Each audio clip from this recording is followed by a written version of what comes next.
Eu sou Camila Costa, sou atriz, contadora de histórias, professora de teatro. E a minha relação com a contação de histórias, ela é muito intimamente ligada com a própria Chama das Histórias, né? Esse projeto do livro, Chama das Histórias, o Brasil contado por mulheres, ele foi contemplado pelo edital Retomada Cultural 2, na linha B do Bicentenário do Brasil, né? Então eles selecionaram projetos que abordavam, de alguma maneira, a temática da comemoração do Bicentenário da Independência do Brasil.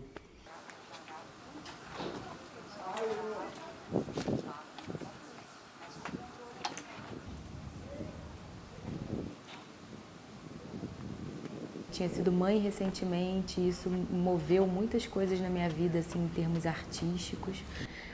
Tinha alguma coisa em mim que nasceu ali junto com, né, germinou junto com a Serena dentro de mim, que eu precisava colocar para fora e não sabia exatamente quais eram os caminhos. E quando eu descobri as histórias, eu percebi que elas estavam dizendo muitas das coisas que eu sentia, queria colocar no mundo e não tinha palavras minhas próprias. Então aquelas palavras foram virando as minhas palavras. Eu resolvi reunir mulheres para contar e ouvir histórias. O projeto nasceu dentro de casa, em muitas conversas com o Ricardo, né? Como fazer, aonde fazer, quem convidar. Eu sou Ricardo Gadelha, compartilho a minha vida com a Camila. A gente é parceiro de trabalho aqui na Chama das Histórias, mas a gente também é parceiro de vida, a gente tem uma filha junto. Eu cheguei no projeto Chama das Histórias mais ou menos no mesmo momento em que esse projeto chegou nas nossas vidas. Chegou como ideia, chegou como um desejo. As primeiras narradoras que chegaram, né, para a Chama, algumas eram da minha turma da pós, outras eu assisti, conheci no Rio 2001 Histórias e fui convidando. Eu conheci a Camila numa roda de histórias. Eu lembro que eu contei uma história que me acompanha há muito tempo e ela chegou, se apresentou e falou que estava querendo fazer uma grande roda de mulheres com palavras, de palavras, para as palavras. Eu me senti assim muito honrada, achei tão bonito e claro que aceitei. Aquelas narradoras que faziam de um jeito que era o jeito que mais me tocava, que mais me emocionava, que de maneira geral é bastante pautado na presença e na palavra. Falei, eu tenho que ser amiga delas. Eu estava descobrindo esse universo, né, e falando, cara, eu quero estar para ouvir histórias em qualquer lugar que tiver e também quero contar em qualquer oportunidade que tiver. Estava interessada nisso. E aí abri inscrição para a maratona de contadores de histórias. Foi em março de 2019. E aí tinha as reuniões dos narradores e combinava quem vai ser da produção desse dia, quem vai se ajudar. E calhou eu e Camila de ficarmos na produção de uma roda de adultos no dia. Então a gente ficou, faz isso, faz aquilo, como é que vai ser, como é que não vai ser. Um dia a Camila falou que estava montando um coletivo chamado As Histórias e ela me convidou. E convidou as outras, fomos convidando e fomos fazendo as contações, os encontros e tudo assim foi muito como recheado, repleto de magia, sabe? E ela estava já com isso no coração de fazer rodas de contos para jovens e adultos ao redor do fogo, né? Essa simbologia do fogo, da reunião, do aquecimento, da transformação. A primeira vez que a gente acendeu uma fogueira para reunir pessoas e contar histórias foi aqui, nesse bairro que a gente está agora, de Santa Teresa, no Quintal Pluriverso, que é a casa de uma família muito amiga nossa e vizinhos aqui.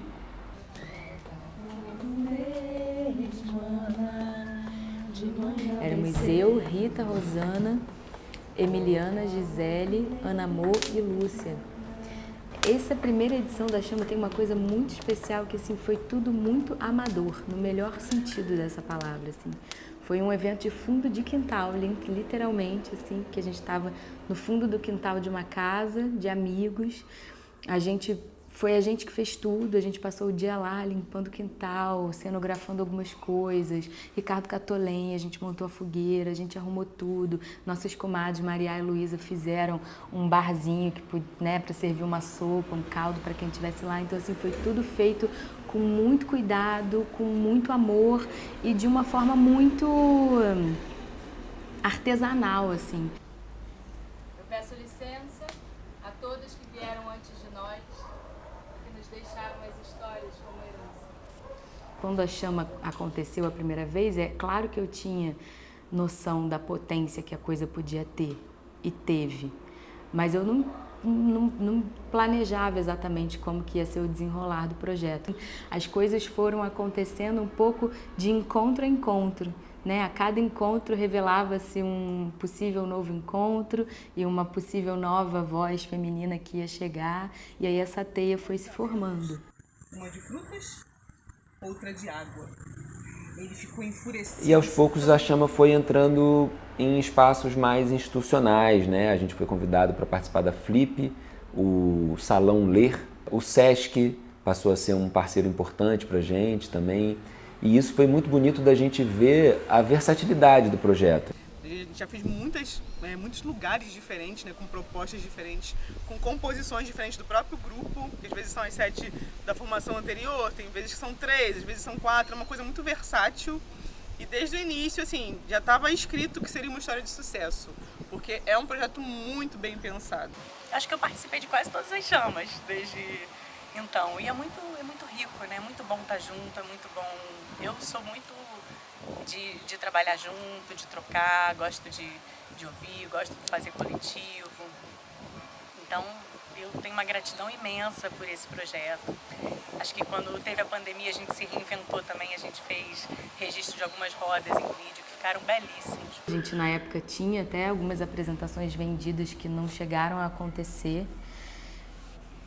E aí nos deparamos com esse momento em que nós artistas tivemos que reinventar, né, os modos de fazer. Mana, teus cabelos, mana. Como é que a gente faz esse encontro acontecer sem o olho no olho, sem a presença? Então acho que foi um momento assim de muita pesquisa de todos nós artistas sobre que formatos eram possíveis, como é que a gente fazia, né, algo que realmente pudesse tocar o coração das pessoas por meio da tela. Os cabelos, mana, são os arvoredos, toca fogo neles, mana, de manhã bem cedo. Uma coisa que eu pensava muito era assim, quando a gente está ouvindo uma história na presença, o nosso olhar, ele não fica na narradora, no narrador, na pessoa que está contando o tempo inteiro, né? A gente tira o olhar, vai ouvindo, o nosso imaginário vai trabalhando e a gente olha para um pássaro passando, olha para o céu, olha para um detalhe do cenário. E aí quando a gente enquadra aquilo aqui assim, né? Um plano assim, um vídeo, e aí de repente a gente só pode olhar para o rosto daquele corpo que porta uma voz, né? Que vai trazer essa história. As pessoas estavam literalmente dentro de casa, então assistir uma contação de história que acontecia na floresta, mesmo as contadoras usando máscara, né, tirando só na hora de contar, uma de cada vez, tinha também esse lugar assim de através da tela ter um respiro, né? Foi também uma possibilidade de expandir o projeto, que era uma coisa que eu já tinha muito desejo, para outras frentes de atuação. Então a gente fez o seminário Oralidade, Caminhos dos Contos de Tradição Oral, que foi a primeira ação formativa assim, que a gente conseguiu promover enquanto Chama das Histórias. E aí desde lá o projeto foi ganhando essa característica, né, de ter diferentes formatos e diferentes formas de promover o encontro em torno do universo das tradições orais. A gente apresenta rodas de contação de histórias, a gente realiza ação formativa, a gente constrói pesquisa e a gente fez nossa primeira publicação literária.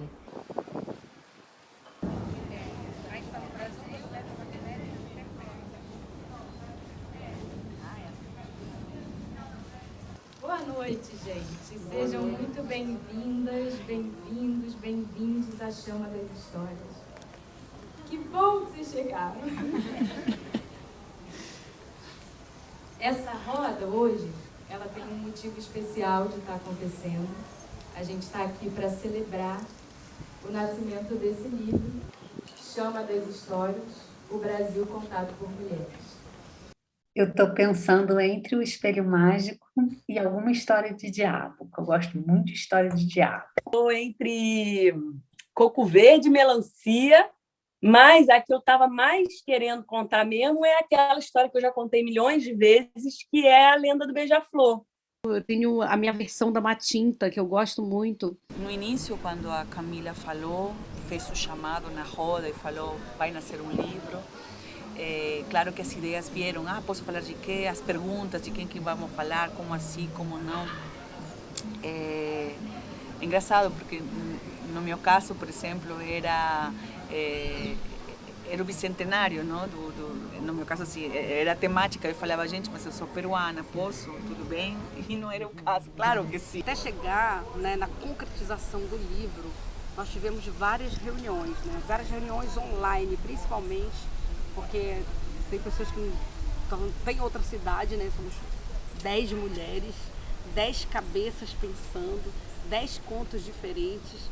E essa proposta, né, que veio da Camila, gente, vamos fazer nosso livro, agora vai sair nosso livro, vocês podem escolher o conto de vocês. Aí, cada reunião, né, a gente tinha um trabalho diferente, um trabalho de pesquisa, um trabalho de sensibilização.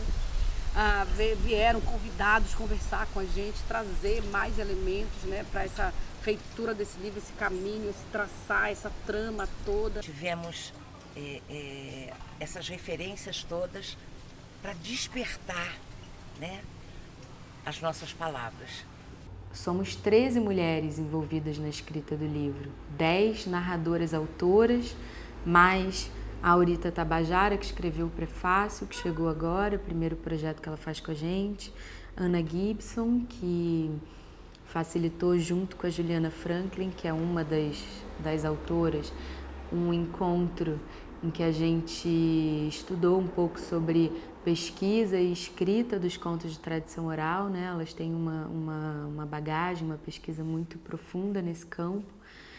Então teve a Ana e tivemos também a Tatiana Henrique, que escreveu o texto de orelha do livro. Primeiramente, é uma alegria estar aqui junto com tantas mulheres talentosas e criativas, né? E vocês foram convidadas, né, pela Chama de Histórias para cada uma reescrever um conto da tradição oral brasileira, né?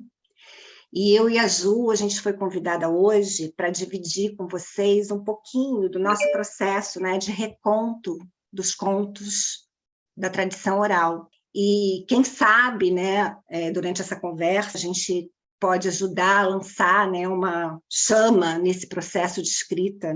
Esse livro que a gente está criando juntas, né, da Chama, tem uma especificidade que é a pluralidade, que é cada uma tem o seu processo, que pode ser, né, do oral para o escrito, do escrito para o oral, ou tantas variações de cada processo criativo de uma história sendo tão único, né, e tão orgânico, mas tem uma coisa que a gente conversou e que talvez seja importante nós juntas aqui podemos lembrar e conversar. Quando a gente está contando uma história, a gente está defendendo essa história. Então a gente teve 4 encontros. O primeiro deles foi uma roda de conversa com a Aurita Tabajara, que escreveu também o nosso prefácio, em que ela conversou com a gente sobre o bicentenário e o pensamento originário. O segundo encontro foi mediado pela Ana Gibson e pela Juliana Franklin, que também é uma das autoras do livro, e elas nos conduziram numa vivência sobre estudo, pesquisa e escrita dos contos de tradição oral, porque era isso que a gente estava fazendo, né? Buscando referências para construir a nossa versão de um conto tradicional. O terceiro encontro foi mediado pela Júlia Grilo, que também é uma das autoras, e ela nos conduziu numa vivência de aproximação sensível dos contos. E a gente teve um último encontro, que foi um encontro mais aberto, onde a gente pôde conversar e falar livremente, cada uma sobre o seu processo, em que momento estava, como tinha sido, as expectativas, as dificuldades, os desafios. Então, assim, era importante para mim que mesmo a escrita sendo um processo individual, né, cada uma entregou a sua história, ainda assim eu queria que a gente pudesse resguardar isso que é a natureza do projeto, que é a troca, que é o encontro, e que uma construção coletiva e uma produção artística em rede, né, em rede feminina de construção coletiva. E também um espaço de pesquisa. Para quem conta e para quem escreve, parar é essencial. Parar e contemplar, parar e reparar, parar, deixar o texto ali quietinho, descansando, para depois de um tempo reescrever esse texto. E uma pergunta importante, né, para a gente se fazer é por que eu escolhi a história que eu escolhi, né? Por que eu sinto que essa história deve ser contada? Por que é importante contar essa história? O que essa história tem para mim? E o que eu tenho para essa história? Como é que essa história se conecta com a minha história? No processo de me aproximar e de fazer essa história minha, para eu poder contá-la, eu preciso ir pela sensibilidade, pela sensitividade, pela sensualidade, às vezes, pelo sensível. A gente se lembrou também de uma frase do Sotigui Koyate que a gente gosta muito, que ele diz que tudo pode nos separar, só a sensibilidade pode nos unir. Ouvir, ler vozes femininas recontando contos da tradição oral brasileira, vozes femininas que durante tanto tempo foram silenciadas, né? Ouvir essas vozes contando histórias de povos que também foram silenciados é um ato de reparação mais do que urgente nos dias que a gente está vivendo. O livro vem exatamente, ele nasce querendo trazer uma pergunta, né? Ele nasce para responder uma questão. Bicentenário da Independência, independência para quem? Feita por quem? Quem são as heroínas e os heróis dessa história? Quem é que conta? Que vozes contam a história do Brasil? Então, mais do que construir um livro que fosse abordar a temática do Bicentenário da Independência a partir da narrativa hegemônica, a ideia do livro é justamente tirar de cena uma certa história que vem sendo contada e trazer para o protagonismo outras vozes, outras histórias, né? Por meio da tradição oral, dessas histórias que vivem, né? Em outros sujeitos que muitas vezes não estão protagonizando essa história hegemônica. O povo tabajara hoje está localizado em 3 estados, Ceará, Piauí e Paraíba.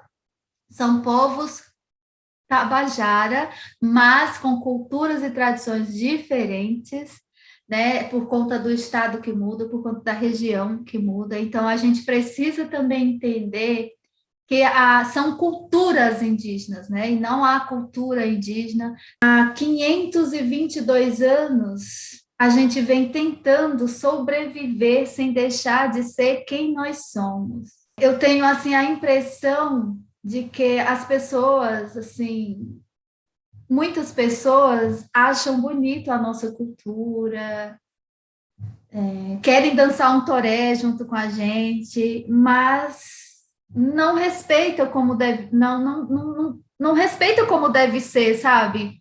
E que não querem que a gente evolua, fazer com que as pessoas entendam que nós existimos, que nós estamos aqui, que nós precisamos estar inseridos em todos os espaços da sociedade, né? Tem indígena prefeito, tem indígena vereador, nós temos os nossos parentes aí agora candidatos a deputados, federal, estadual, enfim, então a gente precisa estar inserido em todos os espaços, né? Para que a sociedade como um todo, por inteiro, entenda que nós estamos aqui.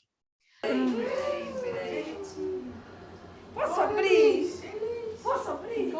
esse é um livro. Eu desenhar, assim como na pandemia eu fui me olhar mais assim para dentro e a escrever mais minhas histórias, me empurrar mais a escrita, o desenho também ficou mais forte. Na verdade, tudo que era com as mãos, e o desenho sempre estava meio que guardadinho, aí comecei a me apoiar mais. Como que você fez o da Rosana? Você De olho. De olho. Que legal, Eu fiz de cara. olho. A capa do livro foi um desenho que a Rosana fez durante um encontro que a Júlia Grilo estava conduzindo, que era esse encontro de aproximação sensível dos contos. A Rosana fez um desenho, esse desenho chamou muito a atenção da Marcela, a Marcela bordou esse desenho.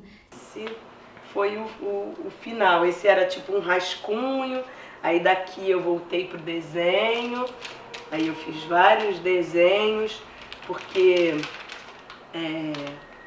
é mais forte, né, desenhar sendo um desenho. Aí esse eu fiz sem ser, copiando, né, até chegar nesse.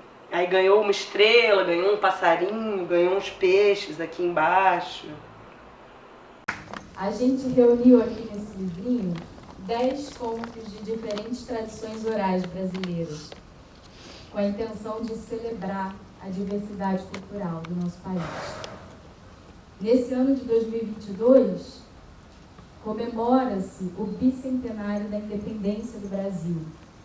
E esse livro, ele nasce também como uma possível resposta para a pergunta: que vozes contam o Brasil?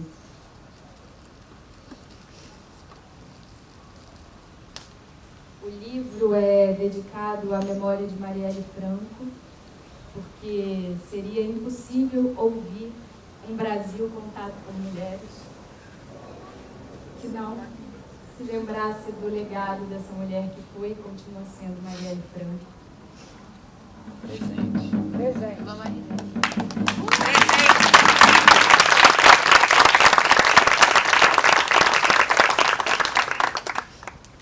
Araruna basare de care, araru mandare wasare, ae ore mamaya mandare wasare, ae ore mamaya. Existe uma força, um fortalecimento avassalador quando mulheres se reúnem para criar. A filosofia de Terreiro assenta na Ziami esse fundamento. As grandes mães, o poder antigo, mais antigo do mundo.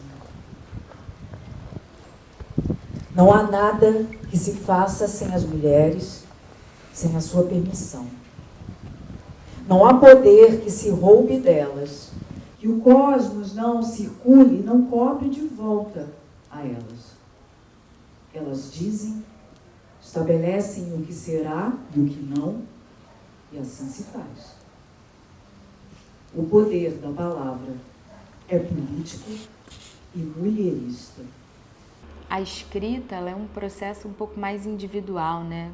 Muito mais individual do que a narração oral que precisa do encontro, né?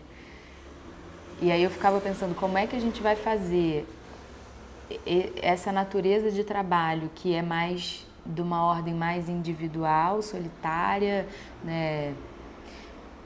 E ainda assim resguardar um espaço de encontro, de coletivo, de troca. A minha relação com a contação de histórias, desde que eu existo, desde que eu me entendo por gente, eu vim de uma tradição oral, onde eu vi histórias que minha avó contava. Então isso para mim é como se fosse tudo muito natural, como se fosse tomar banho de uma vez, visto que eu vim dessa tradição oral. Após terminar a história, a avó olhava ao seu redor, todos dormiam, só a menininha, com os olhos arregalados, dizia: conta mais, vovó. Foi um desafio, né? transformar o conto de tradição oral em escrita. Foi um processo assim muito rico, muito interessante, gratificante. É um grande privilégio a gente poder emprestar a nossa voz, conhecer uma história que eu quero contar e emprestar a minha voz e ter essa voz, ou no nosso caso aqui agora, a nossa palavra escrita, para contar essa história e entregar essa história para quem vai nos ouvir, nos ler, né? E, na mesma medida em que é um grande privilégio, é uma grande responsabilidade. Talvez a gente, como conhecendo as questões da história, a gente possa ajudar a sustentar essa história e a abrir outras perguntas, e não a encerrar o olhar sobre elas, né? Como que essas palavras me impactam, como que elas me marcam, chegam em mim, e quais são as palavras que eu vou escolher. Isso aqui é íntimo, isso aqui é interno, é bastidores, é processo, né? Meu com a história. Essa história vai estar num livro, num papel ali 2D. Quais são as palavras que eu vou escolher e como? E aí eu pensei assim que as palavras são, de fato, um superpoder. As palavras são um superpoder. Essa história eu conheci num livro e conto ela oralmente, né? E aí eu fui hoje até para o nosso encontro, antes de começar, peguei o livro do Daniel Munduruku para reler essa versão dele, e como tem outras 1001 imagens na história que eu conto, que já não é mais essa daqui. É ela, mas não é mais. Porque é muito cheia das minhas imagens internas. E aí eu comecei a entrar numa certa crise, assim, de, caramba, eu vou escrever. Porque elas mudam também. Elas renascem, né, com cada vez que eu conto e tal. E, de alguma maneira, escrever é fixar, né? É aprisionar essas imagens numa forma. Mas eu acho que é um registro que também permite a quem lê fazer as suas viagens, fazer as suas imagens. Sabe? A gente fixa no papel, mas eu acho que a gente não fixa na imaginação. 1, 2, 3, 4. Olha! E o céu subiu. Escrever fica registrado, né? Mas eu entendi que também aquilo era eu ser honesta com esse conto naquele momento. Então, provavelmente para mim ele ainda vai continuar se transformando, mas naquele momento em que você tem um tamanho para cumprir um prazo, eu escolhi contar assim, e escolhi contar uma versão muito próxima de folcloristas brasileiros, que é diferente de outras versões que eu gosto das 1001 Noites, mas que são imensas, mais ainda, gigantes. Eu falei, não, esse que é um tamanho que eu acho que eu consigo contar, então eu escolhi assim. Quando a gente conta aquela história, a gente se torna contemporâneo daquela história, né? Aquela história ganha vida, ganha forma, então é claro que vai ter um traço de mim mesma ali. Qual é a medida de respeitar o que é a estrutura da história e de trazer algo de mim para colocar ali? Então, acho que esse foi um desafio, assim. Tomaram um susto na hora que o céu fez aquele barulhão e saíram correndo, catando criança, me ajuda aqui pra eu andar, pelo amor de Deus. Quando chegaram lá fora, eles espreguiçaram. Ai, pela primeira vez na vida. Ai, que delícia. E quando eles olharam... À medida também que você conversa sobre esses contos, né, isso é um tesouro, que cada pessoa relata a sua experiência, isso também cresce dentro de você, o conto vai aumentando quando você troca, quando você ouve outras pessoas, quando você lê outras versões. Cada narradora escreveu a sua versão da história e uma apresentação desse conto, né? Por que escolheu, qual a sua relação com essa história, em que fontes bebeu para se inspirar, né? Isso é uma coisa interessante porque nós somos todas, né, de maneira geral, nós somos todas narradoras contemporâneas, urbanas, mas algumas de nós têm relações mais de contato com a oralidade, com a escuta das histórias de dentro de casa, né? Então a Lúcia, por exemplo, ela cresceu ouvindo a avó dela contando história. Então tem a história de tradição oral, a história que ela ouviu da avó, mas tem também a história dessa história, Como é? Por que ela escolhe essa história? Quem é que contava essa história para ela? Eu quero falar de povo preto do Nordeste. E, naturalmente, isso é África. Eu quero pesquisar e entender, até porque minha família é do Nordeste, é de São Luís do Maranhão. Então, eu vou falar dessa tradição de tambor de mina para contar a história da Nã Agotimê, e que ela fundou um reino, e esse reino resistiu à escravidão e ao tempo. E é uma história muito forte, que eu estou confortável, não sei nem por quê.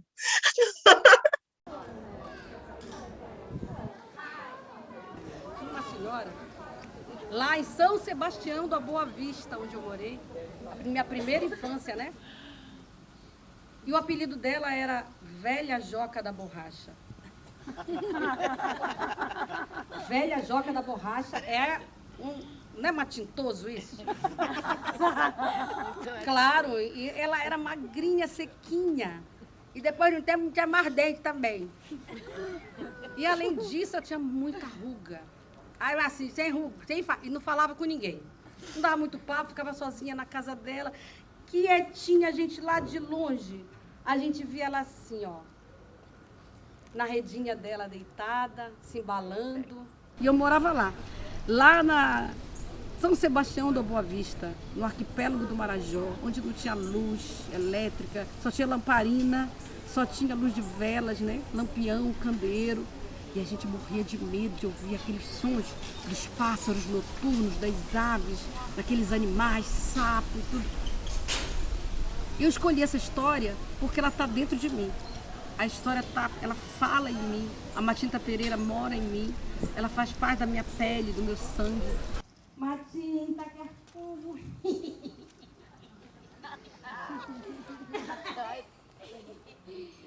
Quer fumigado, meloso, velado.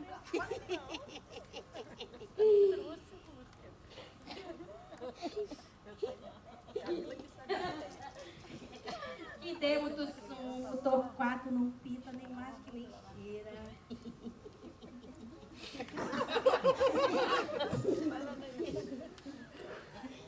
Matinta Pereira, que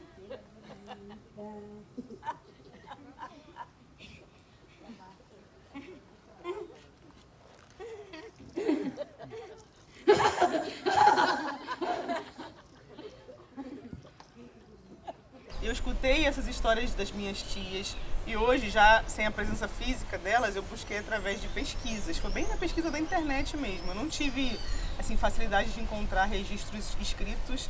E aí eu penso, como que a tradição oral ela pode se perder se a gente não prende ela no papel? Falei, acho que agora é a hora da Nã Agotimê estar aqui na Chama das Histórias, que é um projeto que está vivo, que essa chama está acesa. E aí eu trago um pouco das minhas tias falando e muito dessas pesquisas que eu fiz recentemente, nesse ano de 2022. A busca por referências em tradição oral, ela nem sempre é farta, né? É um nicho da literatura não tão divulgado, não tão reconhecido como conhecimento, como sabedoria, né? Então acho que esse livro ele cumpre um papel muito importante, que é de disponibilizar um repertório de 10 contos. O livro tem bibliografia, então assim, as pessoas podem, a partir do livro, ir também consultar as fontes em que a gente pesquisou. Isso é uma coisa bem importante. Para quem pesquisa a tradição oral, para quem pesquisa essas histórias, é sempre importante ter acesso a essa bibliografia. Eu vim preparada para escutar as minhas irmãs, quero ouvi-las com uma escuta atenta, presença absoluta. Que esse é o convite da Chama das Histórias, que a gente faça uma pausa do mundo e se entregue a essas narrativas, porque a gente nunca sai igual.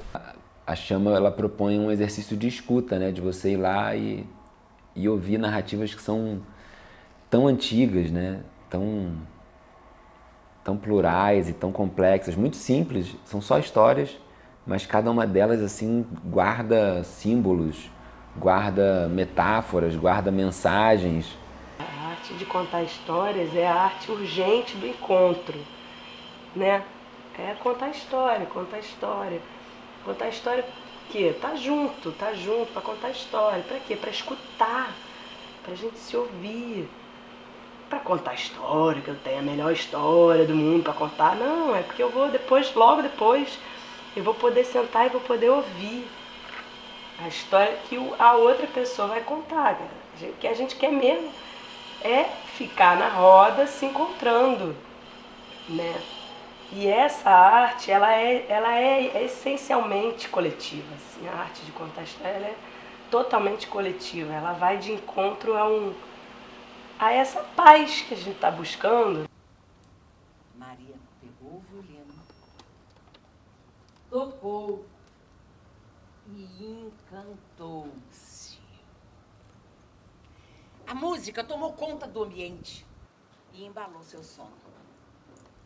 No sonho, ela viu um cantinho assim, mais protegido do vento, de onde pendia generoso fio d'água. Banhando-se, avistou uma pilha de panos dobrados. Percebeu que eram roupas adequadas ao seu tamanho. Vestida, olhou para a mesa onde a esperavam comidas quentinhas e um... Maria Gomes foi um conto coletado por Câmara Casmodo, nosso mestre folclorista maior da região Nordeste. E por que escolhi Maria Gomes? O meu nome é Gisele Santos, né? Como eu fui apresentada. Mas, em verdade, o meu nome inteiro é Gisele Maria Gomes Ferreira dos Santos. Por isso eu escolhi essa história, né? A protagonista é minha xará. E, no livro, a história chama-se José, que era Maria. A gente faz tudo a gente faz para poder se encontrar nesse dia. E eu acho que eu fiquei muito feliz. Acho que foi um encontro verdadeiro, assim, a Daniela D'Andrea, que é uma narradora também que eu admiro muito, ela falou uma coisa que eu achei muito bonita, que ela disse: quando o encontro é bom, a gente se lembra do melhor de todas nós, né? A gente passou o dia, pena que não tinha câmera, entendeu? Passou o dia catando lenha, na véspera choveu, aí eu fiquei esperando o sol sair no dia seguinte para secar a lenha, porque senão a lenha úmida causa muita fumaça. Foi a primeira roda, né? Assim, depois da vacina, né? Foi a primeira roda presencial que a gente pôde realizar.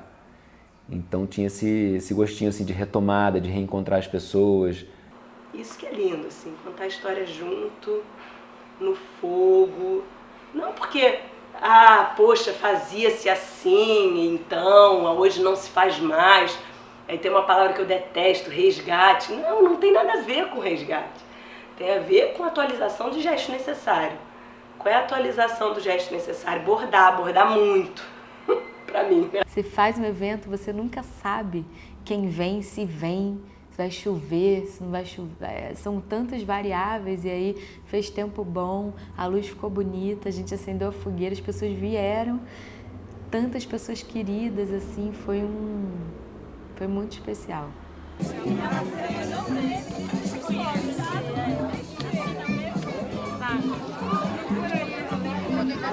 Um admirador depois. Cadê a Júlia?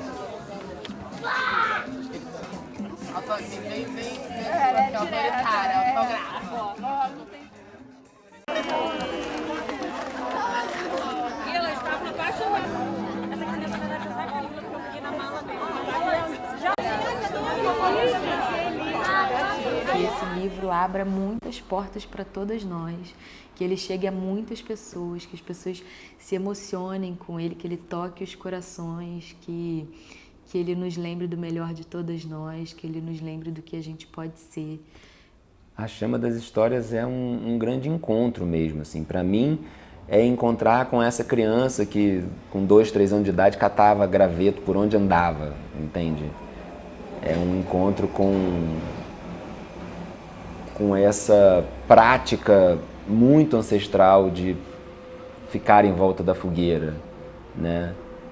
É um encontro com uma paixão minha, que são as pessoas, que são, né, as pessoas consumindo arte, consumindo cultura, né? Então, eu só agradeço, porque é né, muitas camadas de coisas que eu gosto reunida.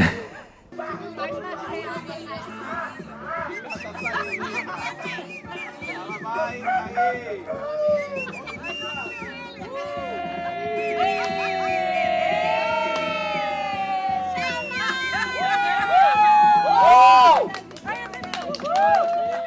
esse livro possa nos possibilite sermos mais tolerantes, mais amorosos, né, mais empáticos com o outro. Eu acho que é disso que as histórias falam, e acho que isso tem a ver com a intenção desse livro. Reunir diversidade e ampliar o acesso a saberes e a conhecimentos que às vezes ficam um pouco de escanteio, menosprezados, mas que nos constituem com uma força imensa.